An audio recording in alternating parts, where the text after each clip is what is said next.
Hi friends, this is a very interesting story of a pussycat in woods and how she turns her poor master into Duke of Carabas.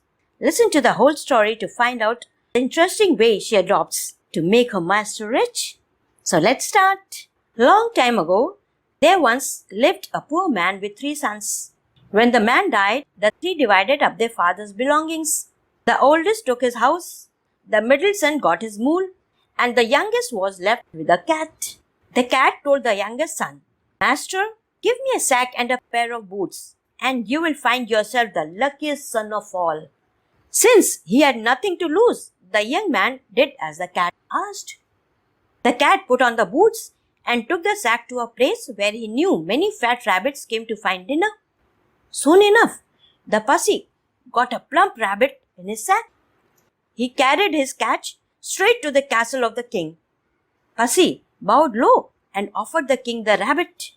He said, "Sir, please accept this gift from my master, the Duke of Carabas," for that is the name he had chosen for his poor master. A few days later, the cat returned and gave the king a pair of beautiful white doves. And a few days after that, he again brought a dozen quail eggs and gave it to the king as a gift. For several weeks, Pussy brought gifts to the king. Each time, he explained that the presents were from the Duke of Carabas. The king was charmed by such well-mannered cat and enjoyed the presents very much. One day, after visiting the king, Pussy came to his master and told him to take off his shirt and stand in the river near the bridge at noon. His master did as he was asked.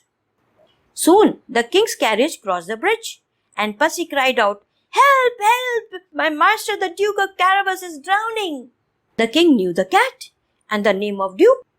He ordered his guards to save the man. Pussy told the king that his master's clothes had been stolen. So the king sent for an extra suit of his own clothes. The Duke looked quite handsome in the fine clothes. The king's daughter, who was riding in the carriage, told him so. The king invited the Duke to ride with them. The cat ran ahead of the royal coach, quite pleased with himself. As he ran ahead of the coach, Pussy ordered every farmer and worker he met on the road, "You must tell the king that the land you work on belongs to the Duke of Carabas. Otherwise, the ogre who lives in the far castle will chop you into tiny pieces for stew."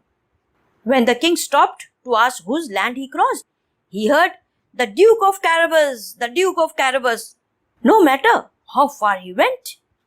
"You certainly have a lot of land," the king said to the Duke.